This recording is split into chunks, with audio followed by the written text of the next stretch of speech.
Hello दोस्तों, आपका मेरे चैनल धार्मिक कहानियों में स्वागत है। महाभारत के युद्ध से पहले जब द्यूत में हारने के कारण पांडवों को 12 वर्ष का वनवास और 1 वर्ष का अज्ञातवास बिना किसी के पहचान में आए अपरिचित जगह पर रहना मिला था, तब पांडवों का अज्ञातवास खत्म होने में कुछ ही समय बचा था, तो वह सब अपने लिए एक ऐसी जगह की तलाश कर रहे थे जहां कोई उन्हें पहचान ना पाए। पांडव इस बारे में बात ही कर रहे थे कि आकाश से गुजर रहे शनिदेव की नजर उन पर पड़ी। उन्होंने उनकी परीक्षा लेने के बारे में सोचा और पता लगाना चाहा कि आखिर इन सब में सबसे बुद्धिमान कौन है। ये जानने के लिए शनिदेव ने एक माया महल का निर्माण किया और इस महल के हर कोने में कुछ योजन की दूरी रखी।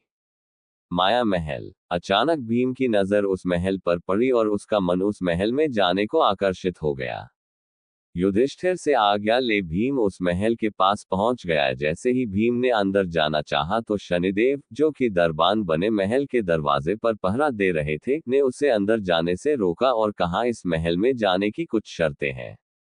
पहली शर्त, महल में 4 कोने हैं जिसमें से तुम सिर्फ एक ही कोना देख सकते हो। दूसरी शर्त, महल के अंदर जो कुछ भी देखोगे उसे उसके मतलब सहित समझाना पड़ेगा। तीसरी शर्त, अगर तुम नहीं बता पाए तो तुम्हें बंदी बना लिया जाएगा।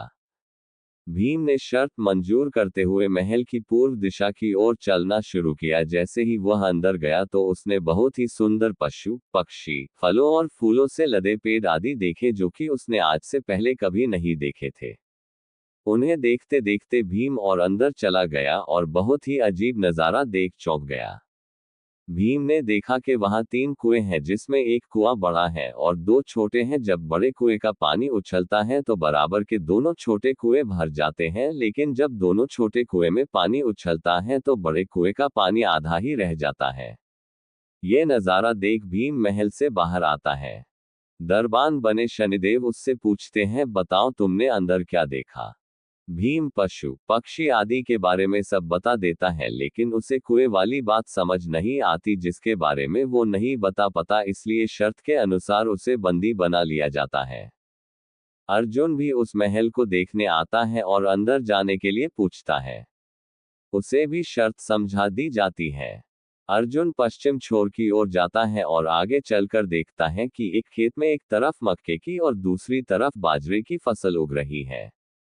मक्के के पौधों से बाजरे का फल निकल रहा है और बाजरे के पौधे से मक्के का। जब अर्जुन को कुछ समझ नहीं आता तो वह दरवाजे की तरफ आता है। दरबान ने पूछा, बताओ तुमने क्या देखा। अर्जुन बोलता है, सब देखा, लेकिन मक्के और बाजरे वाली बात कुछ समझ नहीं आई। अर्जुन को भी बंदी बना लिया जाता है। थोड़ी देर बाद नकुल आया, उससे भी शर्त समझा महल के अंदर प्रवेश करने दिया जाता है। नकुल उत्तर दिशा की तरफ जाता है और देखता है कि बहुत सारी सफेद गायें अपनी बच्चियों के साथ वहां घूम रही थी, लेकिन जब गायों को भूख लगती है तो वो अपनी बच्चियों का दूध पी रही थी, जो कि बहुत ही अजीब था। ये देख नकुल भी बाहर आता है। उससे भी पूछा जाता है कि उसने अंदर क्या देखा। नकुल भी नहीं बता पाता और उसे भी बंदी बना लिया जाता है। अब सहदेव आता है और महल देखने की इच्छा व्यक्त करता है। उसे भी शर्त बता दी जाती है। सहदेव देखता कि एक सोने की बड़ी शिला चांदी के एक सिक्के पर टिकी हुई है थी, जो कि डगमग हिल रही थी, लेकिन फिर भी गिर नहीं रही थी। सहदेव को भी कुछ समझ नहीं आया और उसे भी बंदी बना लिया गया। तब बहुत देर तक चारों भाई नहीं आए तो युधिष्ठिर को उनकी चिंता होने लगी और वो भी द्रौपदी के साथ महल में गए और दरबान से अपने भाइयों के बारे में पूछा, तो दरबान ने उन्हें बताया कि महल में जाने की कुछ शर्तें थी जिन्हें आपके भाई पूरा नहीं कर पाए, इसलिए उन्हें बंदी बना लिया गया है। तब युधिष्ठिर ने भीम से पूछा, बताओ तुमने अंदर क्या देखा। भीम ने कुएं के बारे में बताया। तब युधिष्ठिर ने भीम को समझाया, कलयुग में एक बाप 2 बेटों का पेट भर देगा, लेकिन 2 बेटे एक बाप का पेट नहीं भर पाएंगे। जैसे ही युधिष्ठिर ने ये बताया, भीम को छोड़ दिया गया। अब युधिष्ठिर ने अर्जुन से पूछा कि उसने क्या देखा। उसने भी फसल के बारे में बता दिया। युधिष्ठिर ने कहा, ये भी कलयुग में होने वाला है। इसका अर्थ है वंश परिवर्तन, अर्थात ब्राह्मण के घर शूद्र की लड़की और शूद्र के घर ब्राह्मण की लड़की की शादी होगी। अर्जुन के सवाल का जवाब युधिष्ठिर से सुन उसे भी छोड़ दिया गया। अब नकुल से पूछा उसने क्या देखा। उसने भी गाय वाला सारा किस्सा युधिष्ठिर को बता डाला, जिसका अर्थ था कि कलयुग में माताएं बेटी के घर रह उन्हीं का अन्न खाएंगी, क्योंकि बेटे माँ बाप की सेवा नहीं करेंगे। अब नकुल भी छूट गया। अब सहदेव से पूछा गया कि आखिर उसने क्या देखा। सहदेव ने सोने की शिला का सारा वृतांत सुना डाला।